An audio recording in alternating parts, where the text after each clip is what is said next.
Okay, welcome back everyone, both on-site and online. We will now start our second featured session for the day. So this session will be on approaches to enable innovation and technology for the social impact in SDGs. Mr. Sun Kim, the Senior Director of the International Development Division at Good Neighbors International, will be moderating the session with 5 wonderful panelists here today. Mr. Kim, the stage is now yours.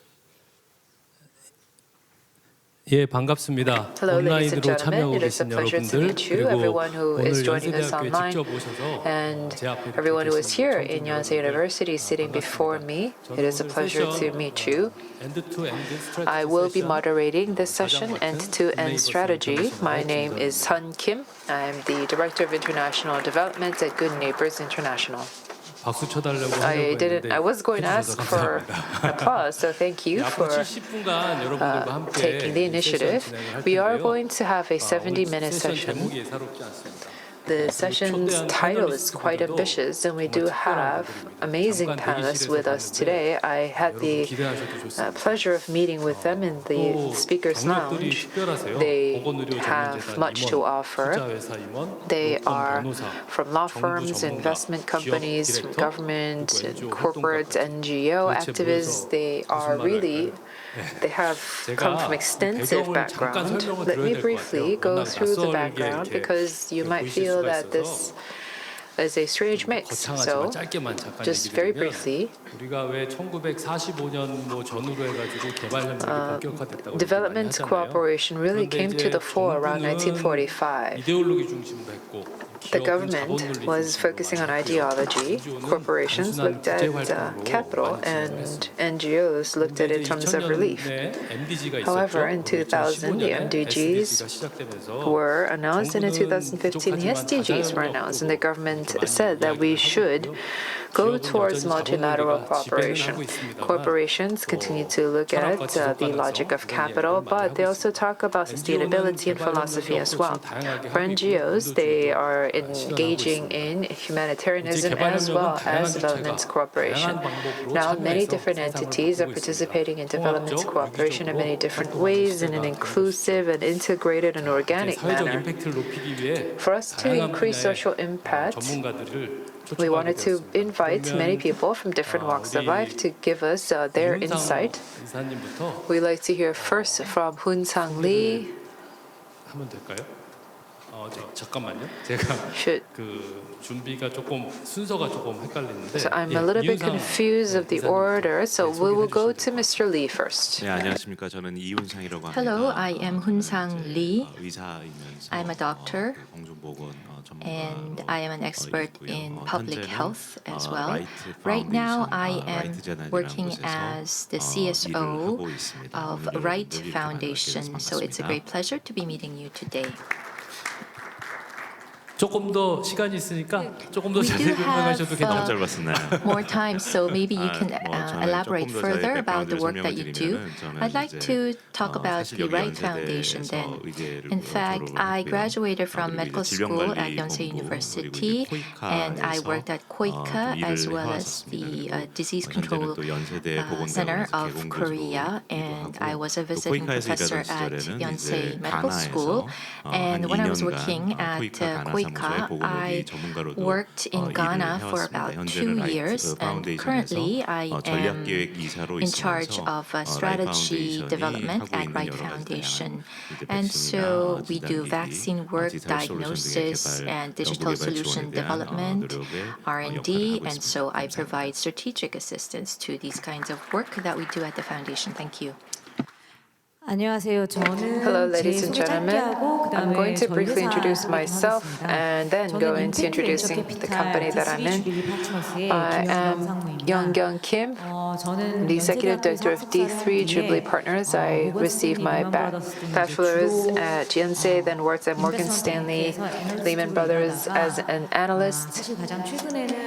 Very recently, I'm still studying, getting my doctorate degree at Yonsei University, and then I joined D3 Jubilee Partners.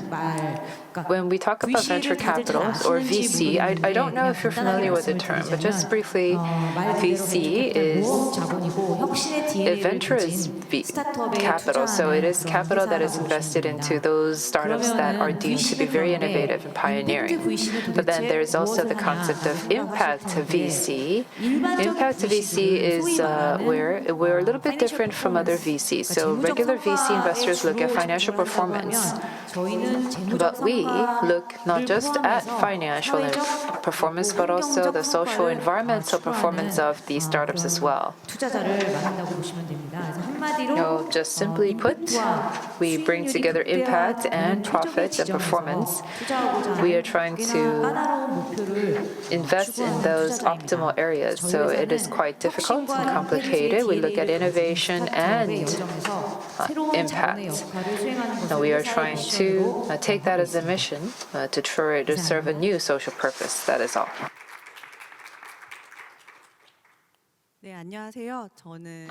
Good morning. Currently, I am a partner, attorney at law at Mission Law Firm. From 2009 to 2018, for 10 years, I had worked at KOICA, and during the last 3 years, I was in charge of the CTS program. I had planned and launched and operated the CTS project, and that led me to the field of startups. And I also worked at Bill and Melinda Gates Foundation. And at the Gates Foundation, I was in charge of health, international health, and research fund establishment at Korea or in Korea. So I was a founding member of that. And with Wright Foundation, or I was also founding member at Wright Foundation, and I also worked at NOL Foundation, AI-based diagnosis for malaria. That was the start of work that we did at NOL. So I worked for 2 years there, and I did the CTS launching there as well. And so last year, I believe that NOL also listed in the stock exchange. So I was a global startup business advisor at that company. And also I had worked at an accelerator called the Future Play. So you have heard about VC, and the accelerators, what we do is we do early startup investments. VCs would be investing in startups that have grown a little bit, but then accelerators, we would invest in the earlier stages when there's just a 1 or 2 member in the company, and we do the acceleration work for that startup to grow further. So I had worked in Future Play as corporate development lead and also in-house counsel for about a year and a half. And now I am working at Mission Law Firm, which is a law firm for the innovators. Many companies are hoping to launch into the advanced countries and the developing countries as well. And so I do that assistance work at Mission Law Firm as an attorney. It's nice to meet you. Hello, ladies and gentlemen. I am the Director of Impact Business and Partnership at Enuma. My name is Hyunju Kim.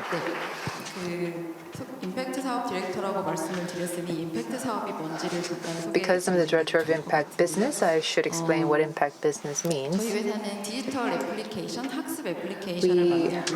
make digital applications, learning applications, to allow children to learn using the digital devices for them to learn. But when we think about digital education, you think about how parents can provide these best digital apps and, for students with excellent digital devices, access to high-speed internet, and something that is just a great learning environment for the students. we have created successful products that do tailor and do target those markets, but we also want to partner with other companies in other countries with educational challenges and try to allow digital solutions to be a help to those countries. So in the earlier case, we know that parents can provide a subscription fee. So there are parents who are well off enough to pay the subscription fee to our services, but then there are other parents who cannot do so. So they lead on venture capital, governments, different social enterprises, and development cooperation. So for those communities that do not have that kind of purchasing power, we try to reach out to them. And so our team is in charge of identifying them and working with them. And with that, I would like to introduce our work later on during my presentation. For me personally, my career began back when we didn't even know the word startup or social venture. We just talked about venture companies. So in the early 2000s, I worked at a venture company, or what is now known as a startup. And then I worked at Save the Children, particularly in the African region, tried to work on basic education services for children about 7 years. And then about 6 years ago, I joined Enuma on impact business. It's a pleasure to meet you. Good morning, it's nice to meet you. Today, I am Director General of the Department of Private Sector Engagement at KOICA, Sang-baek Lee. It's nice to meet you.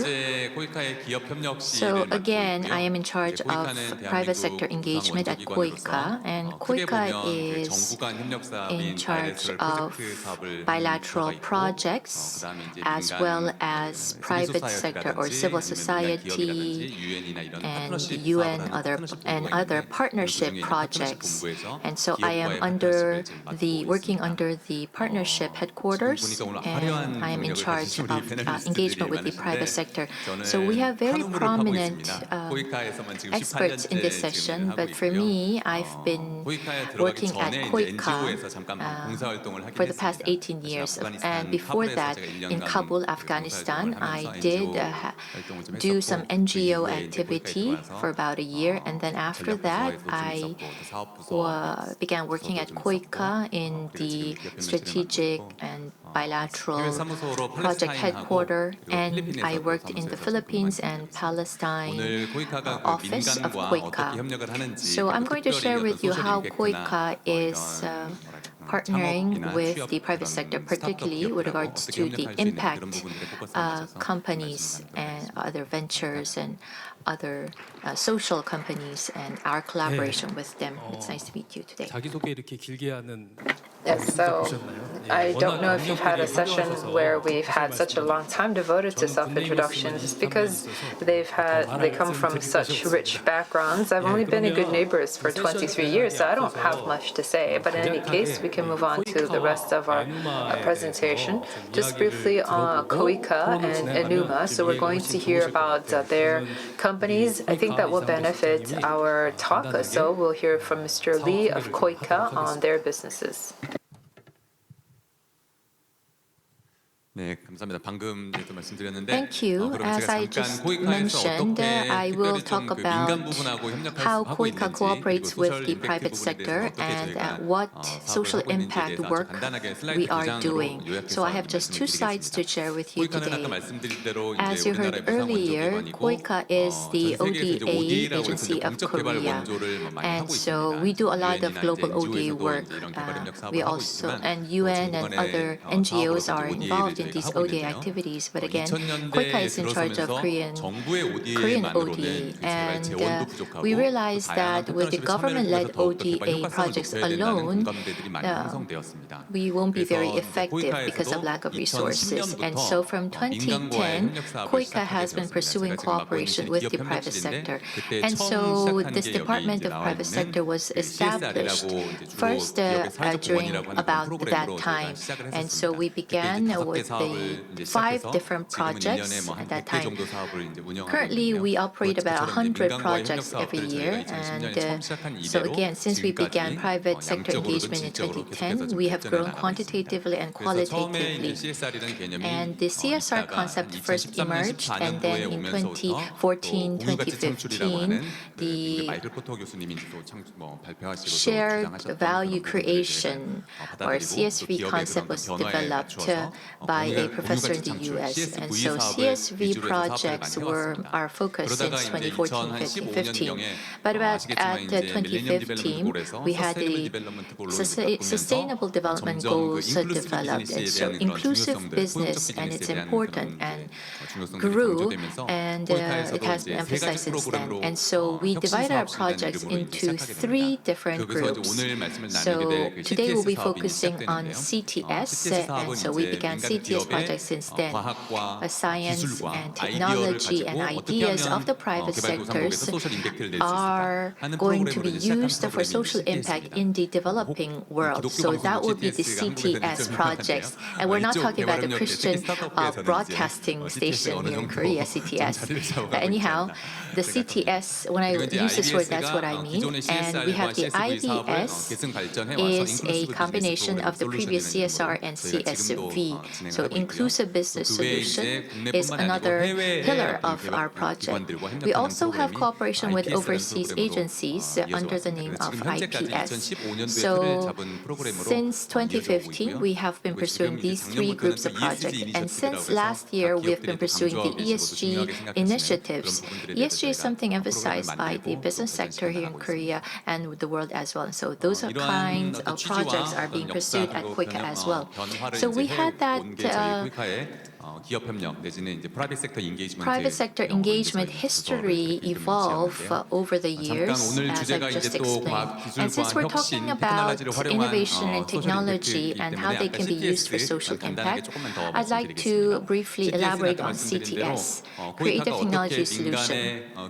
This has to do with KOICA trying to utilize the ideas and technology of the private sector for impact, or positive impact in the developing countries. So we have CTS1 and CTS2 projects.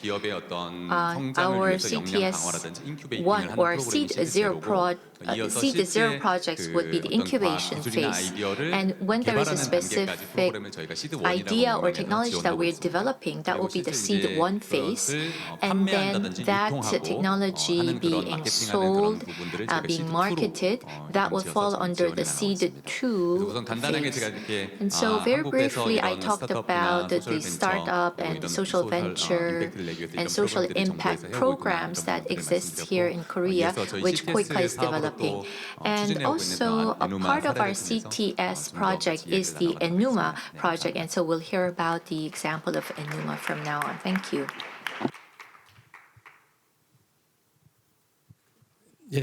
에누마 사례 소개해 Yes, so 주시죠. now we'll hear from ENUMA.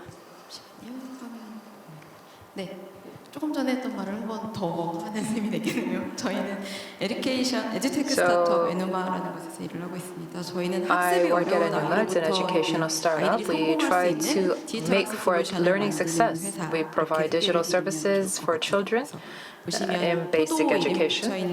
What you see here, this educational services made by Todo. This is loved by people in Korea and Japan and elsewhere. We are also working very hard to achieve number 4 in the SDG goals. It's been about 11 years, and now we're going to take about 10 minutes to tell you a little bit about the CTS and IBS business.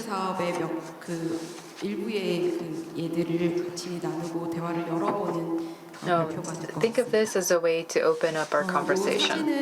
This is a photo when we were about developing Todo Math. This is an office. Some of the people who were working on learning and educational programs were those parents who were worrying about their young children and how they should learn, because we try to work on ways, if we have knowledge from gaming and entertainment apps, maybe we can use that in learning. And also, some parents have children with learning disabilities who are slow learners, and they were trying to see why some children have trouble learning.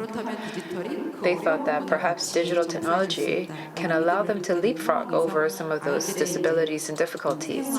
So they studied the way that children engage with the world and their lifestyle, how they learn, and that's what led to the launch of the first product, which is Toto Math. Toto Math went to #1 in the app stores of about 20 countries, and it has been downloaded about 12 million times. Using this experience, we tried to move on from there. We have the success of achieving learning capabilities for children who are slow learners and who are otherwise difficult to learn. But we thought that maybe we can think globally, because if you look at Tanzania or Ghana and other countries in different countries, and other children in different countries, if we bring them to a classroom,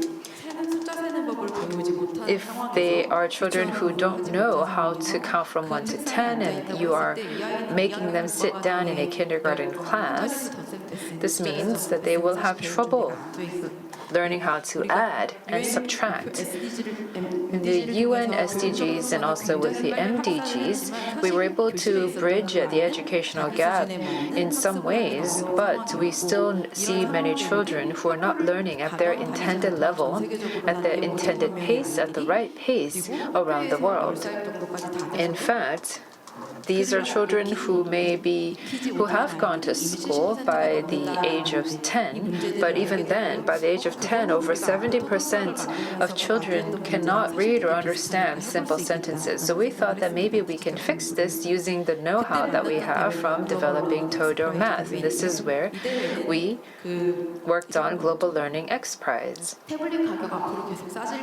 Tablet prices will continue to become cheaper, and technology is getting better, but what can technology do for those 250 million children who don't have access to these technologies? The market is not there, so because there's no compensation, there's not much to do. Global X Prize provides a prize cash grant of 1.5 billion, and this is something that if you can come up with an innovative product that you can help other countries, and we were #1 out of about 189 submissions. About 3,000 children in Tanzania were given their digital apps and digital devices to work on, but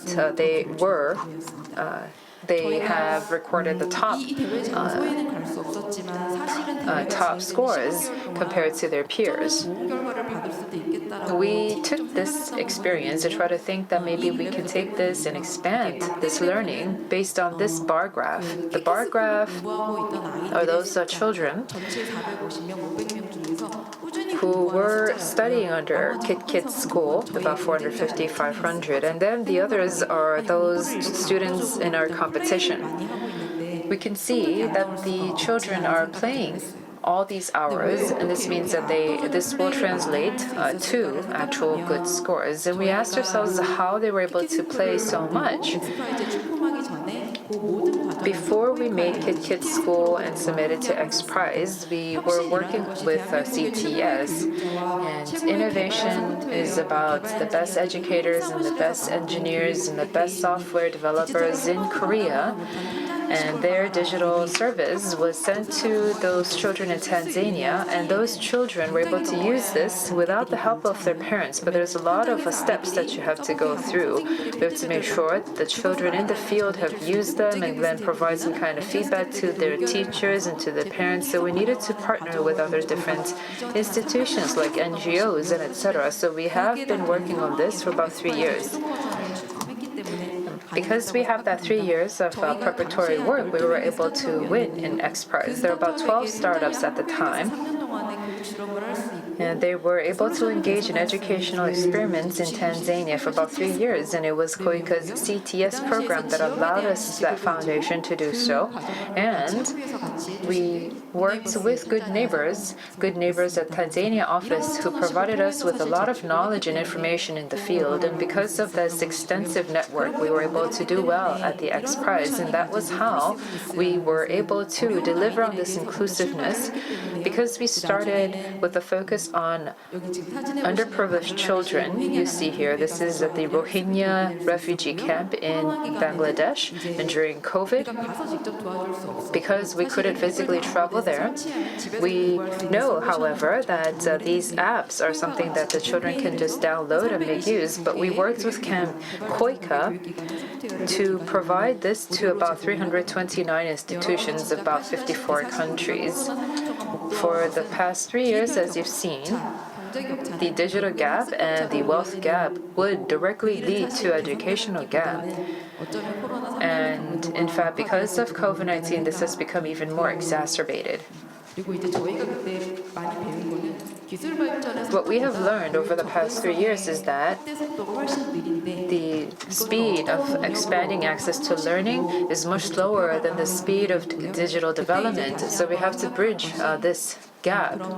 We thought that when one country can make deep impact, that could be a solution. So even if we were to leave, the community will continue to take this and run with it, so that they can really make this accessible to the most underprivileged children in that community. And when we can do that, we could make some kind of huge impact. And this is Koika's IBS program. It's Inclusive Business Solution, as we heard from Mr. Lee. This is a picture of the Indonesian teachers and Indonesian team members. And then we were able to create an Enuma learning app that is best in keeping with the Indonesian context. We also have teachers and engineers that we worked with, and this was really expanded broadly across Indonesia. And another thing is that while working with Koika, we were able to see that we provide free learning access, free learning services for the Bahasa Indonesian language. And if we can work with international organizations and the governments, this could be a way for us to expand our cooperation. So this is something that because we provided free apps for language, for the national language, this is helpful. And even if this is not something that leads to purchases of the other apps, this is something that can still help children. This was something that was deployed to about 240 different schools, to about 13K children. And we were able to do this because, again, the NGO partnership that we have in Indonesia. And just briefly, the reason I mention this is because this is not something we can do alone. We've had partnerships that allow for scale impact. So in creating the first Indonesian app, the development cost was funded by the Head Foundation in Singapore. And after that, we received more grants from Muhammadiyah. They saw that our solution can be something that is accessible to many kids because it can work without internet access. So we began with 470 schools and then moved on to about 1,000 schools. And because we were working on capacity building for teachers across Indonesia, we thought that we have to expand our network. And to do that, we worked with Koika on the IBS project. And in that, because we were providing free apps, the Indonesian government participated, and last year we were chosen as a development cooperation partner by the Indonesian Ministry of Education. So this was something that we were able to do in just 1 year. So we are still early on in the process, but this is not something that Enuma could do on its own. In fact, if we were just doing the work by ourselves, this would not have gone far. This photo that you see here is part of a game, Crossing the Road. It's where you're crossing a road, and the rule is simple. If you die because you're hit by a truck, that means you've lost the game. And if the railroad is broken, you jump. If you need a ladder, you have to place it down. So you have to keep going forward, and it's sometimes when things get down, I try to play this because I know that we are heading forward to about 250 million children around the world. And we receive help from Koika, and we receive help from Good Neighbors and other NGOs, and they've helped us to keep going on and moving forward. Sometimes we would need legal advice and we would need more funding. Well, I feel that we are all crossing the road together.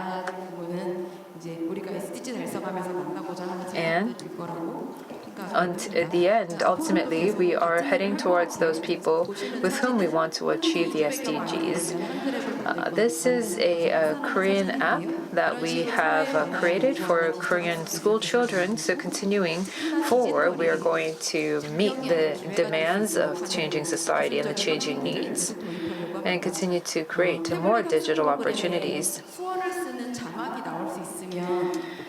If we can have subtitles on the same learning app, this means that children with different disabilities can also make use of the app. And also if we can create an app with basic English speaking skills, that can also help young children. I think that AI is a good tool to allow us to do that. And in 2023, we are going to scale up our impact in many countries around the world. Thank you.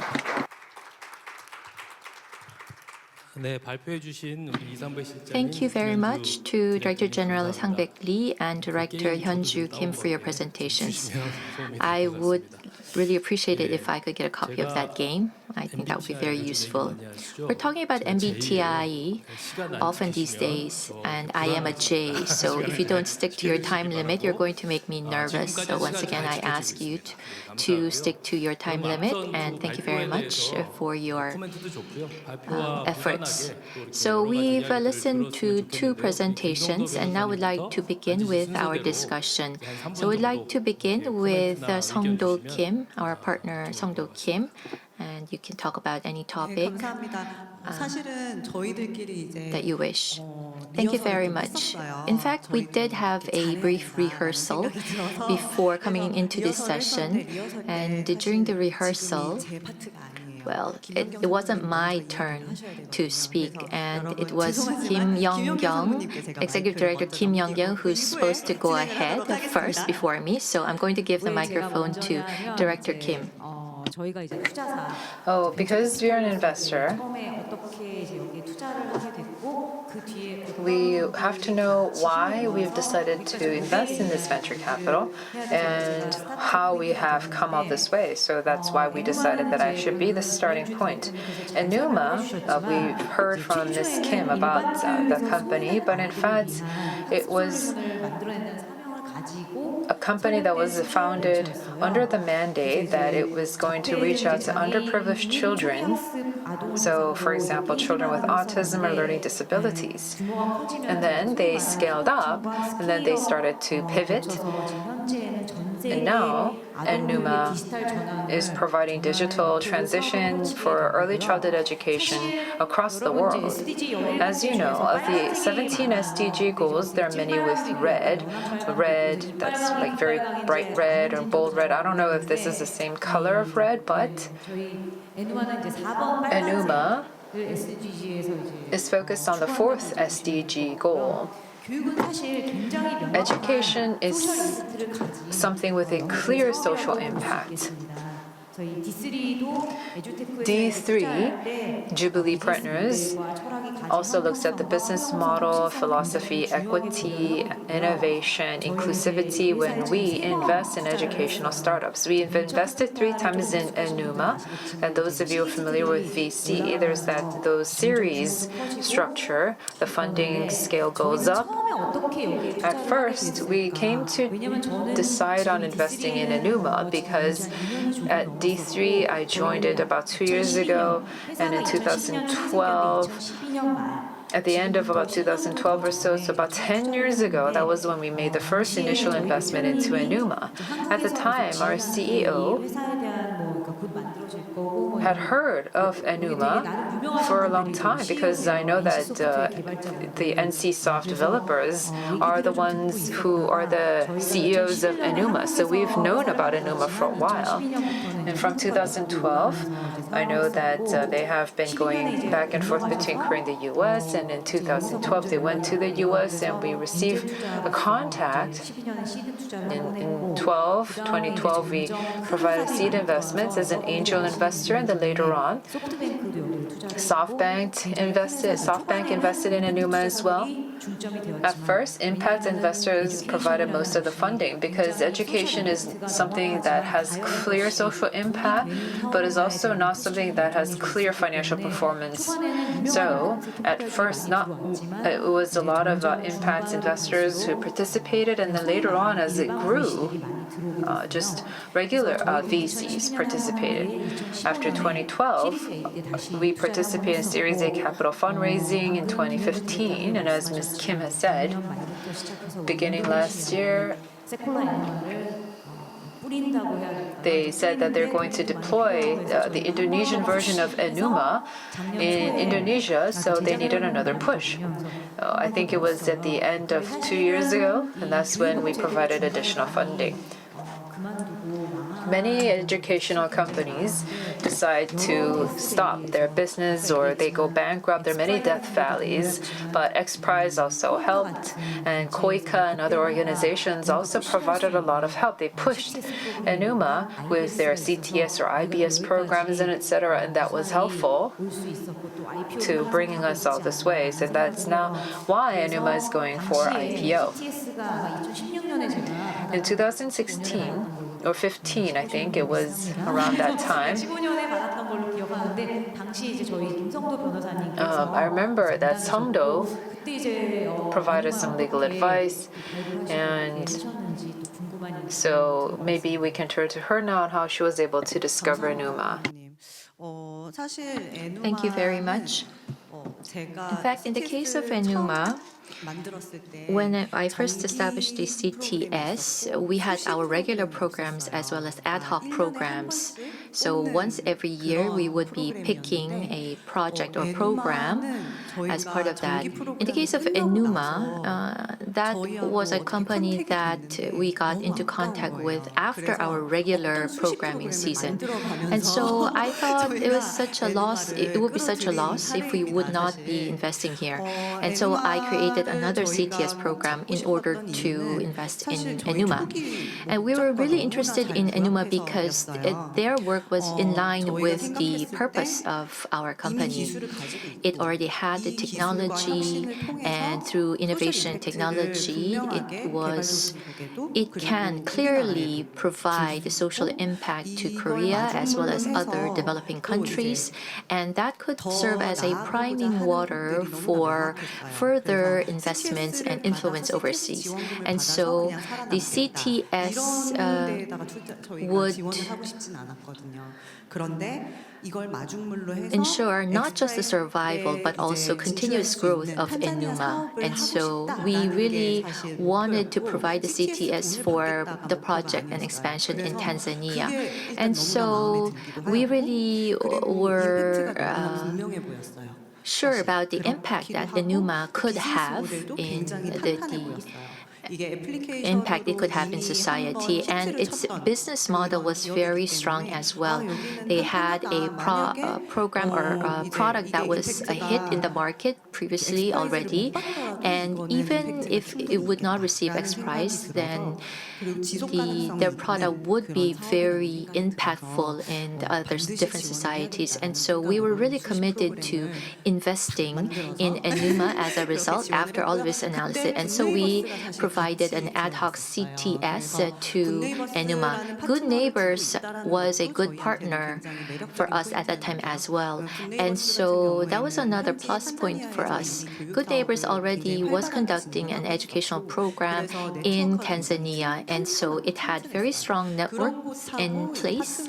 And so the fact that we could have utilize this partnership was another plus for us, and there was a strong commitment to expansion in Tanzania. And so that is why we decided to invest in or assist Enuma.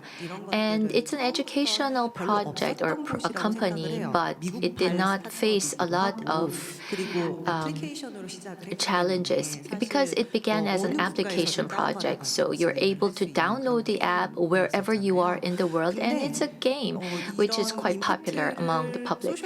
And so the fact that there was this technology that we could utilize. However, we were going to expand this to other countries, which meant that we had to cross borders. But for education field, there is less of that challenge. But in the case of the field of public health, there are a lot of different challenges we had to overcome. I had worked for Noel, which is another CTS company. I'd like to share with you that experience. In the case of Noel, initially they began business in Cambodia, CTS project in Cambodia, but it's a public health diagnostic project, and so the Cambodian authority was asking, does it have FDA approval or does it have WHO PQ credentials? And Cambodian market was the target of our technology, and which means that if it goes to the market, the technology will go public, which means that the technology has to be transferred to Cambodia. But there is a principle of territorialism when it comes to patented technology, and this technology was patented only in Korea. However, in Cambodia, this technology could not be protected under their patent law. And so there was a possibility of losing this technology rights if we were to go overseas to Cambodia. And so these were some major challenges and hurdles that we were experiencing. And every time that we are faced with these kinds of challenges, you would need a partner that could help you overcome those stumbling blocks. In the case of Noel, it's not just the licensing and the authorization work that they are providing. In the case of this particular case, they were trying to go to the US market. In the case of malaria treatment, that falls under public health sector. And a lot of the public health projects are, the funding comes from the government usually. And so most of the time, this technology will be sold to multilaterals or sold to the government of that country. But ironically, the global malaria funding, annual funding for anti-malaria effort would be WHO, UN. You would think they would have the biggest budget, but in fact, it's the US government that has the biggest budget. And so if this technology is sold in the US, then it can further trickle down to the other developing countries. So you have to go into the US market. But to do that, you have to go in the public procurement system. And the Buy American Act, BAA, was another major difficulty that we face if you're going to go into the US market for medical devices or these tools. The BAA mandates that there has to be these products have to be at least 90% of the product have to be manufactured, or the component has to come from the US. And so we had provided or I had provided legal assistance to Noel for its launch into the US market as a result. And as I mentioned earlier, Noel listed last year went public, and it's doing quite well as a startup. So again, if you look at these examples, you realize that there are legislative, institutional hurdles that you have to overcome in the initial phase of your business, which means that partnership is a requirement. And so that's the kind of work that I'm doing. Another irony is that when I was working at KOICA, NOL was established through CTS, and then I worked at Wright Foundation, and the R&D fund of Wright Foundation was another work that I worked on. And then I went to Future Play, and there was another investment provided by Future Play to NOL. And so NOL has always been a very important part of the work that I've been doing. And so I've always tried to find ways to provide assistance, specific assistance that these startups need. That is why I have come to work for the Mission Law Firm right now. So when we do R&D work also, we are talking or dealing with technology here, and so which requires a lot of partnership and assistance as well. And so in that respect, there may be a lot of things that Wright Foundation is doing. So let's hear about that from Mr. Lee. Thank you for listening to me. Next, CSO Unsang Lee of Wright Foundation, please go ahead. Yes, I will be brief. I thought I was used to these kinds of forums, but then we have such a prestigious lineup in this panel today, and so I was quite nervous at the beginning. And I do want to talk about the Wright Foundation and the work that it's doing in line with the theme of this session. We are in charge of vaccines and diagnostics and treatment tools. We have 42 portfolios that we are developing. And so we are not just developing, but we are trying to provide them to low and mid-income countries, particularly for mass population, public health, protection. That's the kinds of investments or assistance that we are providing to these countries, and so we operate the funding needed for that. So I'd like to share with you some of the challenges that we face at the Wright Foundation. You heard about the example of Enuma and NOL earlier, and what we are looking into in particular is, so we receive investment, we provide the R&D assistance using that money, and we of course have to ensure that that is profitable. We need to have business performance, first of all, for the survival and continuity of the company, for it to continue to manufacture the products.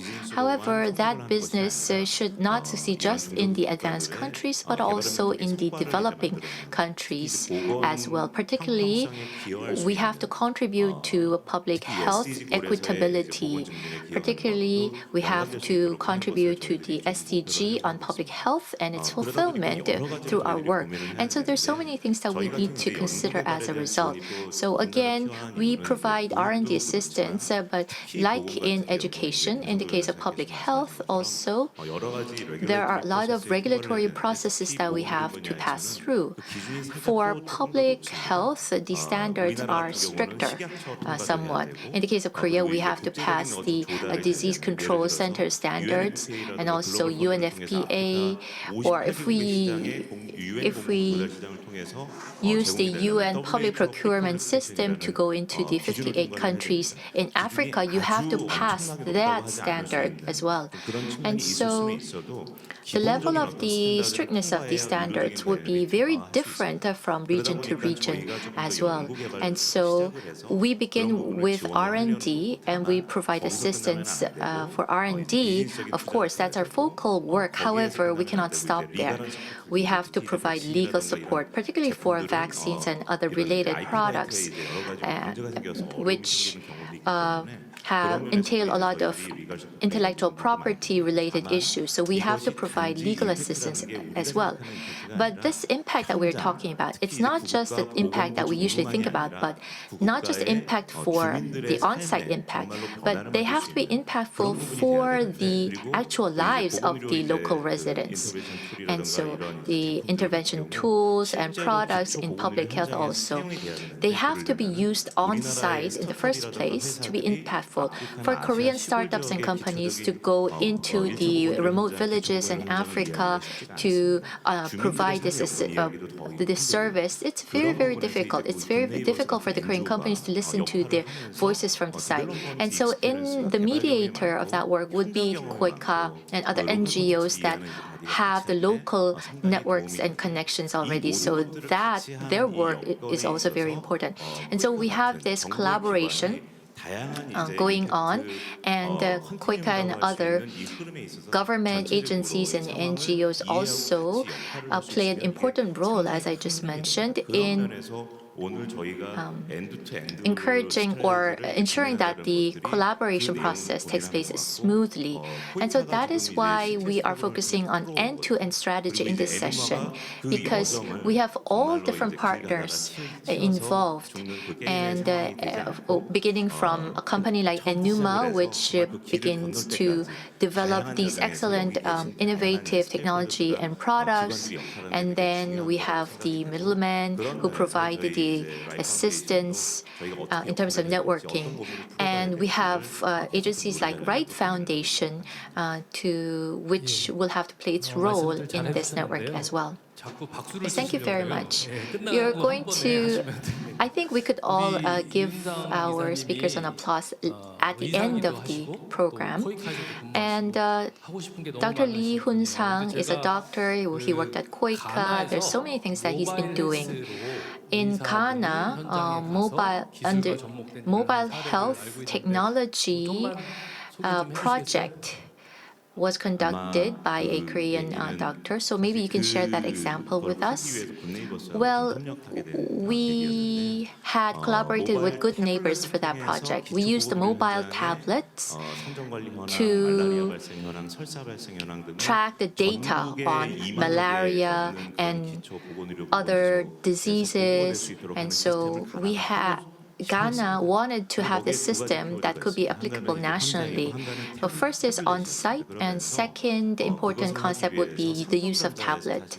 And Samsung Electronics had provided us with in-kind assistance, providing us with the tablets. And I was working at KOICA at that time. And with regards to the actual application on-site, the partner for that was Good Neighbors. And so there were two lessons or two issues that came to my mind as we were conducting that project. Just because you have the tablet doesn't mean that all of the local residents would be very good in utilizing technology. So we had to begin with training and educating them on how to use the tablets in the first place. So you have to look at the entire scope. It's not just the availability of high technology that's important, but also you need to have a right level of technology that can be used in that local area. So that's the first important point. The second point is you have to think about scaling up from the beginning. So in 10 clinics, for example, and which serves about 100,000 patients. You cannot stop there because Ghana has a population of 25 million. So if you just stop at the few clinics, first of all, that work is not going to be very impactful. And secondly, it won't have business profitability. However, if you're going to push for business impact in a country with 25 million people, I mean, like Ghana, you have to you have to think about the appropriate level of technology in the first place. And then secondly, you have to have connections with the public health regulators, the public health agencies of that country from the beginning. You need to have that collaboration, and you need to have cross-checking of information with them. And then KOICA and other stakeholders will also have to partner to ensure that the business profitability and the impactfulness can be realized both at once. So yes, that was a very good project that you just shared with us. I'd like to ask Director Kim Young-kyung. I have heard that you've received funding from other investors for working in Indonesia. Yes, there are actually many companies, big companies that participated in the series funding. I don't think I should divulge their names, but in any case, there were some major companies that participated, and as Hyunju said, there was the head foundation in Singapore that provided funding, and I think it was the Muhammad Foundation, later on. Well, I had to actually take up a little bit of learning Bahasa for this because in the public market, there are analysts who study this, but I'm also, there's another key nickname for analysts called Tushim, and that's what we are doing. So we are doing investment analysis, but it's not just us. There are many major companies, big companies, conglomerates that participated, and the reason that they came in is because they know that this is going to be feasible. Many foundations participated as well. In investing in startups, there's a saying, how it takes a village to raise a child. And for a startup to be successful, even if they have the best technology or the best manpower, they do need help from the outside. They can get help from VCs, but also from other entities like foundations or KOICA. And this is a game and challenge almost that has been lasting for 10 years for us. But for this to work, we do need a lot of help. And we actually began as an accelerator in 2012. And then in 2018, we became a VC engaging in venture capital. Because we have worked in incubating and accelerating, we're very interested in scale up as well. It's not that we're giving help, it's just that perhaps we can boost the company to do better. So, for example, because this is educational content, sometimes people want to look at it from the point of content, and if there is some demand there, then we can make that connection. I know that perhaps traditionally you might be worried about investment losses on your investment. Don't you worry about that? I actually don't like it when people say that we're too nice as investors, because I don't even know what that means. Typically, when people hear about impact investment, they say that, oh, you're very nice in your investing. But I say that we are not nice at all.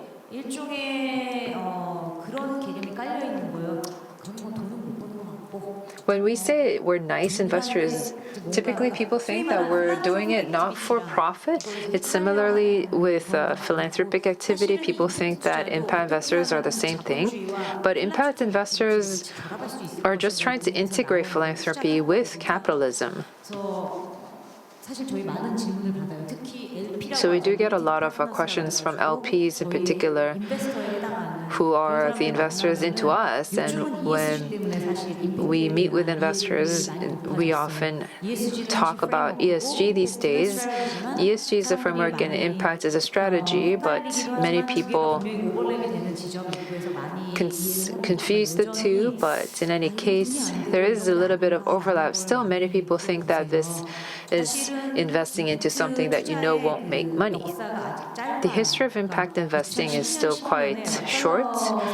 Rockefeller Center provided the first level of impact investing, and in Korea, it was about 2018 when first impact investing began. So in US and Europe, impact investors, they are quite sizable. So maybe they look at internal return of a rate of return, IRR. In the US and Europe, their IRR is about 15% or so. 15% is quite high. because it's compounded. So for 15% for 5 years, that means you've had to have seen double-digit every year. But we in Korea began impact investing in 2018, and there's us and Sokpung and Misk and all those other impact investors that are not as sizable, and we don't have a long history. So it's not easy for us to provide a set IRR. We can provide IRR compared to the latest series funding, but it will take a little bit more time for us because we have a shorter track record. But as I mentioned before, when a bigger company participates, it means that they know that it's going to be good return, but we'll have to see until the end. 사회적 가치와 수익률, Social value and profitability. I think we have to ensure that we catch both 우리 김성도 변호사님 아까 both with a single stone. So our lawyer Kim Song-do was talking about the difficulty with regards to launching into the US market. It was like a deja vu for me because I remember the time that we were exerting effort to launch into the automobile market in the US. But anyhow, legally speaking, oftentimes we are caught off guard because of the legal restrictions when we try to go overseas to other markets. So what would be some things that we should be mindful of as we try to go into other countries, including tariff? With regards to issues like tariff, I think that could be the initial huge hurdle that you face when you go overseas. So because you would be, for many of the startups, they would manufacture products. So we have a lot of manufacturing companies, manufacturing startups that try to go overseas. And so they want to go overseas market. But if you look at Noel as an example, so this is a diagnostic tool. So sending a single lab would mean that you have to pay a huge tariff. And so sometimes about 10 people would go on a business trip overseas and they would carry one device each. And so in the case of KOICA CTS projects, or programs, well, yes, I used to work at KOICA. That's why I always say we when I talk about the example of KOICA.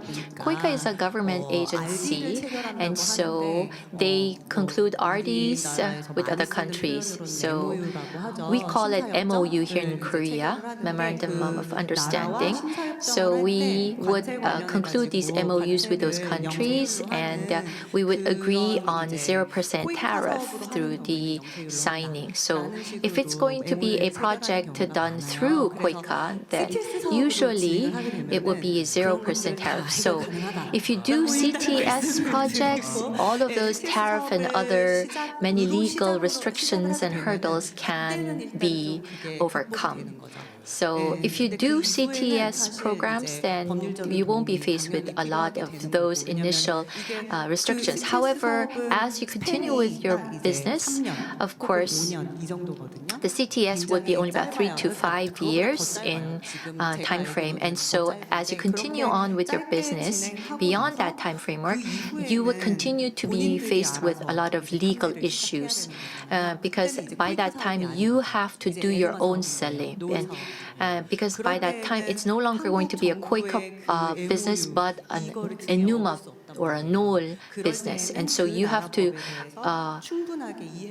really understand the legal framework of that specific country. And that would require the assistance of the lawyers and partners. And so that is why the mission law firm was established with that purpose in mind. So I think those are the things that we need to be mindful of as we try to do business overseas. And there are a lot of leverages that we need to understand as we do our business. And KOICA, it's now a opportunity for Enuma and KOICA representative to share their views as well. I'm not going to ask you a specific question, but rather you have about a minute or two to share with us any thoughts that came to your mind. So we'd like to begin with Kim Hyun-ju. I think it would be easier if you can pose the question to me, but in any case, I am very grateful for what everybody said. And in my presentation, I believe I said this, but this is not something that we could have done alone, but all of the other partners have worked together and we're going down the same journey. When we talk about impact investing, we have the point of view of investor, but in something like me, we're in impact business. I think that impact investors are those who are willing to wait. They're more patient. And because they continue to ask us about impact investing, about our performance, they keep us on our path. And so that's very important, and I'm grateful to work with impact investors. Because I worked in a for-profit company, then I went to non-profit, and then to for-profit. So some people say, why do you keep moving between the sectors? I think that I've always been in search of the answer to the question, what is the best form of education for children? And I try to look at different educational content for young students, and I find it important that we have to connect those sectors. So for example, over 5 years in Enuma, while working on technology, we've worked on technology as well when I was in NGOs, but first of all, you have to understand the local context, and also, even if the technology was cheaply made, it could not work well in the actual local market, because it's easy to just throw in many things into the technology, but to make it perfect and seamless and optimal, it goes through a lot of iterations. And in Korea, however, if the children have problem with the app, the parents can help. But in Tanzania, there is no one to help the children. So we have to make sure that the app works seamlessly and perfectly. That means we have to make use of cutting-edge technology that goes beyond the sectors, whether it's for-profit or not for-profit. It's not an easy challenge. Some people think that really this is the area where we need the most cutting-edge technology. And in working on IBS projects, we've introduced our digital solution to schools around Indonesia, but the Indonesian teachers, we have to provide capacity development because their digital literacy skills are low. This is also a cost for the company. But we thought that KOICA and other entities can see this from the point of view of capacity development of the instructors. So is this cost or capacity development? Are we creating inclusive jobs? Are we making social value? So that is the new perspective that we needed from other partners across the globe. Yes, in fact, that's what I wanted to hear, so thank you very much. This crossover from profit, non-profit, these projects that last several years, we need to have a lot of participation from different sectors if we want to create an impact. Thank you. And now I do have a question for Mr. Lee. We are at Yonsei University now, and we have some students attending here as well. So if a startup is interested in doing business with the appropriate level of technology in developing countries and would like to receive assistance from KOICA or would collaborate with KOICA, what would be the advice that you can give? You have 1 minute to answer this question. Thank you. So there were many points that I could agree to during the discussion that we had today, and now you just leave me with 1 minute with a very important question. I do allow you to use up a few more minutes. Thank you. So first of all, it was a great opportunity, an honor for me to be on stage with excellent partners and our former co-workers also. So I realized that partnership has made all of these achievements possible. I was reminded of that fact. And today we have young businessmen, young entrepreneurs who hope to have social impact through innovation and technology. And my advice to them would be there is a lot of opportunity in front of you. As you heard earlier, I had worked in Afghanistan for a year when I was in college, and I was able to see for myself the social impact that happens on site. And a lot of different agencies, the investors and the businesses and the partners, government agencies, I mean, they are already ready to help you and provide you with the needed assistance. So I talked about CTS today. CTS does provide assistance to ideas developed by college students and younger generation. So in fact, we do have several cases of successful startups that receive CTS support. And so I want to tell you that there's all of these opportunities available to you. KOICA and TIPS and KOTRA and other government agencies are already ready to help you with the assistance that you need. And that is going to ensure that this world becomes a better place through all our efforts put together. And We Can Change the World is a book that was written by our executive director. And so if you do have a chance to read that book, that will be very helpful. So, of course, we won't be able to change the entire world alone. However, we can make it a little bit of a better place through our efforts put together. So, thank you. So we had 70 minutes to our session, but time really flies. I believe that we had a very historic session today. Our audience, our panelists did not have any masks on today, and so we were able to engage in very free and frank discussion today. So we are beginning a new year, and we are hoping to ensure that our efforts will ensure no one is left behind. The businesses, the technology developers, the NGOs, the investors, and everyone in all of the different sectors hopefully can contribute to making this a better world where no one is left behind, where everyone lives better lives. And once again, I'd like to thank all of our audience here and to our online participants and to our host and organizer, Yonsei University. Thank you very much. And thank you very much to our panelists for your excellent insight. With this, we'd like to conclude the session. Thank you very much, Mr. Kim. 원래는 제가 항상 이거 영어로 정리하는데 한국말로 잠깐 정리. 너무 좋았고요. 저 사회자 사진 담아가지고 너무 좋은 closed out the event in English, but we're going to do this in Korean. So this has been really the best in about 40 years. I've been emceeing these kinds of conferences for 40 years now, and I think that this is the best so far because I was not familiar with impact investing.